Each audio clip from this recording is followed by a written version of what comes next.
Hi, welcome. I'm Meredith McCarthy. I'm a clinical hypnotherapist and a trainer of clinical hypnotherapy. And I thought today's talk time, we'd talk a little bit about how we use mindfulness and hypnosis together, how they work hand in hand to support emotional healing, stress relief, and also that personal transformation that we see and support our clients through.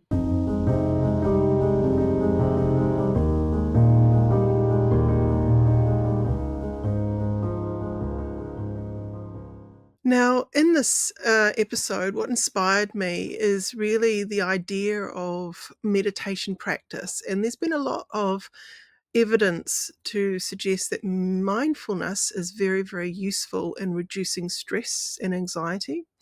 However, when I thought about this, we actually use mindfulness a lot of times within the hypnotic process with people.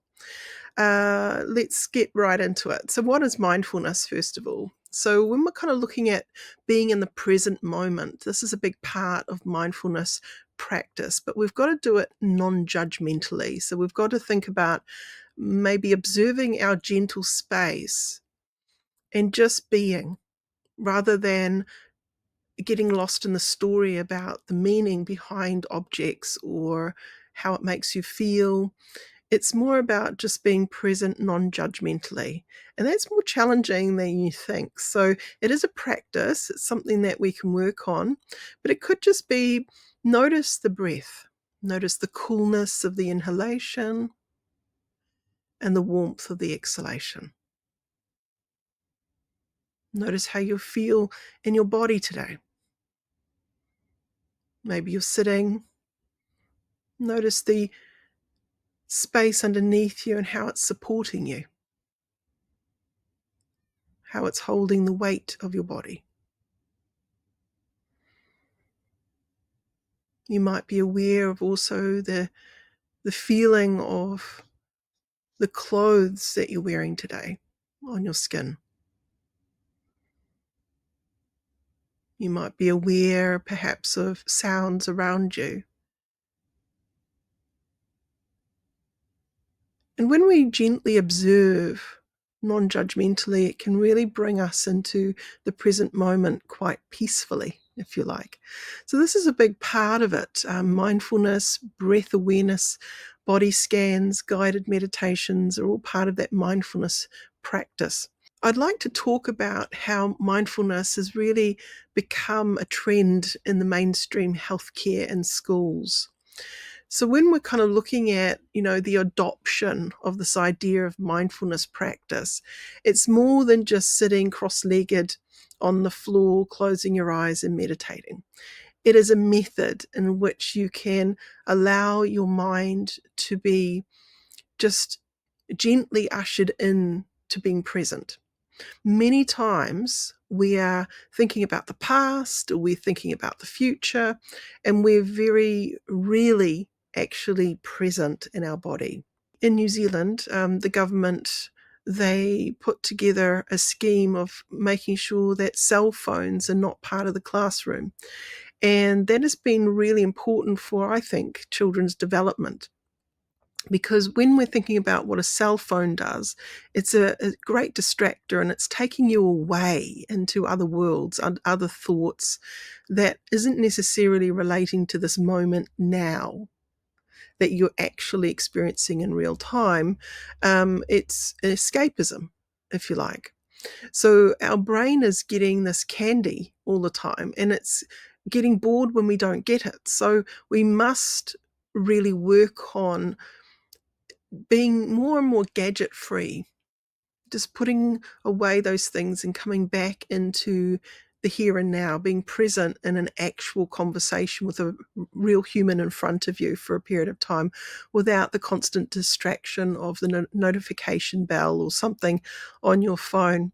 So I think in this modern era, the idea of being a bit more mindful is really necessary to detach ourselves from the current trend that has occurred with social media and the ease of access of binge watching Netflix or other such things, it really does disappear time.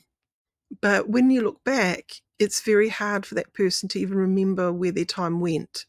So it's very mindless, those activities. So if we think mindfulness is about being present and making really good use of being present.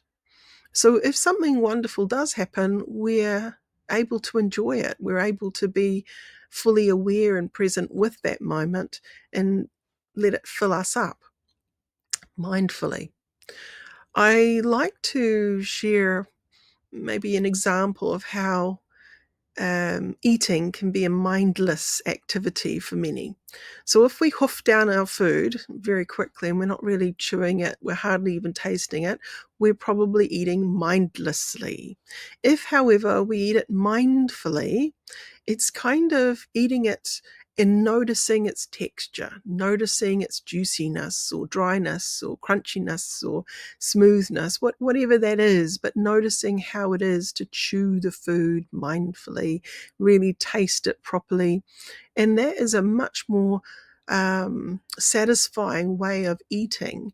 And in fact, they did a study many years ago. They had 2 tables full of food. They blindfolded one group of people with the table, and the other table were to eat normally. Now, they instructed the people to stop when they're full. When they measured after the food was all there, when they measured how much the people had eaten that were blindfolded, that was far less than the people who weren't blindfolded. So when they were blindfolded, they need to be more mindful of what they were eating. They weren't sure what they were putting in their mouth, and they were in discovery mode. And that allowed them to stay curious in the moment. When you looked at the other table of people eating, they were mindlessly eating. They weren't really that focused on the food at all. They were talking and chatting to everyone else around them and really not paying too much attention to what they put in their mouth. And they ended up eating way more than they needed. So they became overfull. So even that, just tuning back in, slowing down as you eat your food, as if you weren't looking at it. Let's take away one sense, close our eyes and just chew and mindfully eat. You might find that you end up feeling more satisfied, and you feel the sensation or connect to the sensation of being full before you are overfull. So that's a good example of how we might use mindfulness in our daily life. When we're kind of looking at the common myths around hypnosis, it is a therapeutic tool. And this is something that I really want to kind of talk on. Hypnotherapy can help a client shift long-standing patterns that don't work for them anymore. And really, it is both directive and exploratory in its nature. But we need to start off often where the overlap is. When you're allowing a person to go into hypnosis, you're inviting them to come into stillness. You're inviting them for a moment to be present in this moment now and to focus potentially on a single point of attention. And that could be the breath, or it could be sensations around them, or a sound. And then you're utilizing that experience to take them deeper and deeper into hypnosis. Once we're in hypnosis, though, we can begin to invite the client to explore the patterns that have been holding them back, and to imagine letting those go and thinking about the future intentions of how they want life to become. So we invite them to do a dress rehearsal of how they want things to go. Now, this is a mindfulness process because the client is following instructions. They're with you during that process, and they are actioning their imagination, but in a mindful way. So instead of it just any old thing that they're imagining, we're selectively inviting them to think about something mindfully in a certain type of way. Now, mindfulness helps integrate hypnotherapy sessions by building self-awareness between the sessions as well. So you might add in, from now on, every time you go into that situation, you begin to become more aware of the sensations of happiness within you. So that's a mindfulness call to notice the sensations of happiness or the feelings of confidence within you.